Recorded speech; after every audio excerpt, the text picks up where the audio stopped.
नमस्कार, आप देख रहे हैं राष्ट्र टीवी और मैं हूं आपके साथ राज के वर्मा। और आज हम बात करेंगे गोवा विधानसभा चुनाव की, लेकिन इस बार कहानी कुछ अलग है। चेहरे वही हो सकते हैं, पार्टी वही रहेगी, लेकिन मैदान अब वैसा नहीं रहेगा। 2027 का गोवा विधानसभा चुनाव पहली नजर में भले ही दूर लगे, लेकिन इसकी तस्वीर अभी से बदल चुकी है और इसकी वजह है चुनाव आयोग की एक प्रक्रिया एसआईआर के बाद गोवा की वोटर लिस्ट बदली है, हजारों नाम हटे हैं और उसी के साथ बदल गए हैं कई विधानसभा सीटों के चुनावी समीकरण। जहां पिछली बार जीत और हार का फैसला कुछ दर्जन वोटों से हुआ था, वहीं अब हजारों वोटर लिस्ट से बाहर है।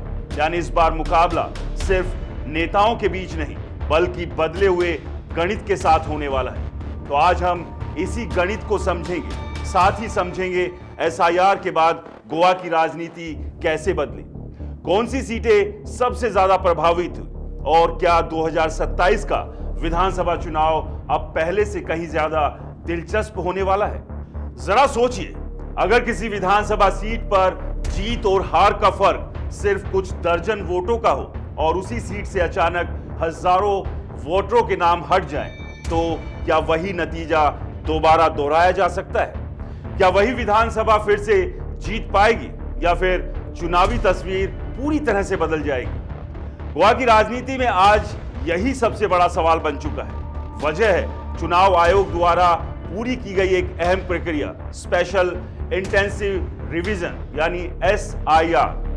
2027 के विधानसभा चुनाव अभी करीब एक साल दूर है, लेकिन एसआईआर के बाद जो बदलाव सामने आए, उन्होंने अभी से राजनीतिक हलकों में हलचल तेज करती है। चुनाव आयोग के अनुसार एसआईआर के पूरा होने के बाद गोवा की ड्राफ्ट वोटर लिस्ट से करीब 1,42,000 मतदाताओं के नाम हटा दिए गए हैं। इसमें नॉर्थ गोवा से 44,639 वोटर और साउथ गोवा से 55,403 वोटर शामिल हैं। हटाए नामों में वो मतदाता है जो अब जीवित नहीं है, जिनके नाम 2 बार दर्ज थे, जो स्थायी रूप से कहीं और शिफ्ट हो चुके हैं या फिर लंबे समय से अपने पते पर मौजूद ही नहीं है। तकनीकी रूप से ये एक सामान्य और जरूरी प्रक्रिया मानी जाती है, लेकिन राजनीतिक तौर पर इसके बेहद गहरे असर हो सकते हैं। इस असर को समझने के लिए हमें डेटा गेम को समझना होगा। 2022 के विधानसभा चुनाव के नतीजों पर नजर डालें तो साफ दिखाई देता है कि गोवा की कई सीटों पर जीत का अंतर बहुत ही मामूली था और अब उन्हीं सीटों पर जीत के अंतर से कई गुना ज्यादा वोटरों के नाम हट चुके हैं। नॉर्थ गोवा की बात करें तो सेंट आंद्रे सीट पर 2022 में रेवोल्यूशनरी गोवंस पार्टी के उम्मीदवार वीरेश बोरकर ने बीजेपी के फ्रांसिस सिल्वेरा को महज 76 वोटों से हराया था। अब इसी सेंट आंद्रे सीट से 2,894 वोटरों के नाम हटाए जा चुके हैं, यानी जीत का अंतर 76 वोट और हटे वोटर लगभग 3,000। यह अंतर अपने आप में कई सवाल खड़े करता है।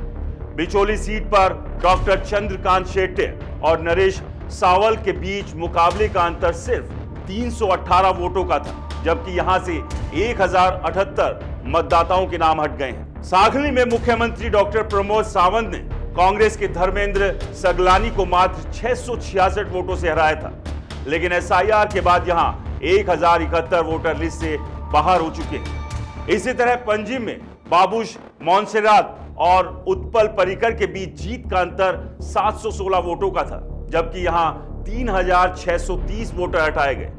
मांद्रेम सीट पर जीत का अंतर 765 वोटों का रहा और हटे वोटरों की संख्या 1,082 है। साफ है कि नॉर्थ गोवा की ये सीटें अब पहले जैसी सुरक्षित नहीं रही। यहां स्थिति अब पलट चुकी है। साउथ गोवा की तस्वीर भी कुछ अलग नहीं है। इतना ही नहीं, फोंडा सीट की तस्वीर भी कुछ अलग नहीं है। फोंडा सीट पर बीजेपी के दिवंगत रवि नायक ने एमजीपी के केतन भाटीकर को सिर्फ 78 वोटों से हराया था।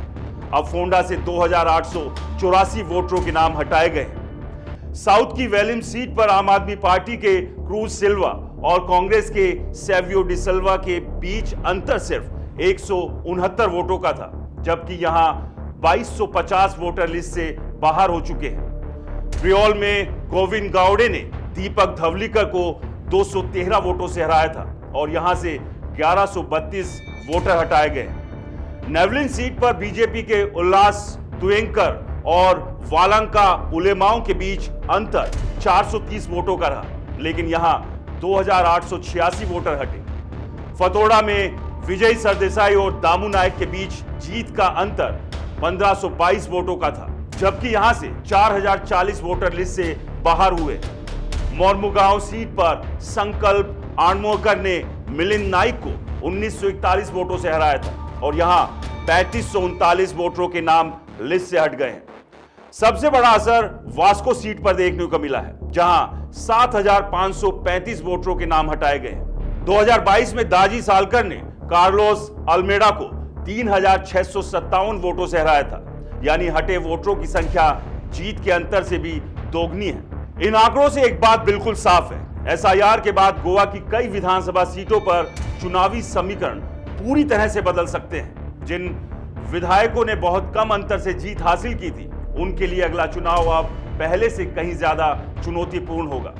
पुराने वोट बैंक में सेंध लग चुकी है और हर पार्टी को अब नए सिरे से जमीन पर उतरकर वोटरों को जोड़ने की रणनीति अपनानी होगी। यह आंकड़ों का गेम साफ बता रहा है कि एसआईआर के बाद चुनावी मुकाबले ज्यादा कड़े होंगे, हर वोट की कीमत बढ़ जाएगी।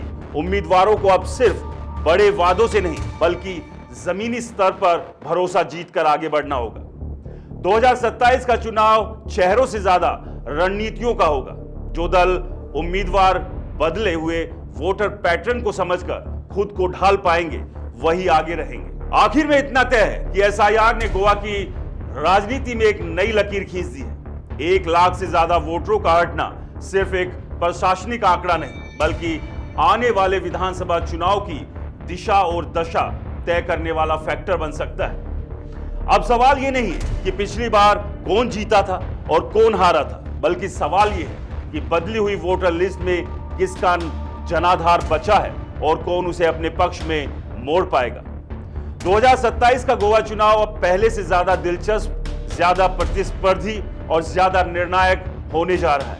हमारी इस खास पेशकश में अभी के लिए फिलहाल इतना ही। ऐसी ही तमाम जानकारी के लिए देखते रहिए राष्ट्र टीवी। मैं राज के वर्मा, नमस्कार।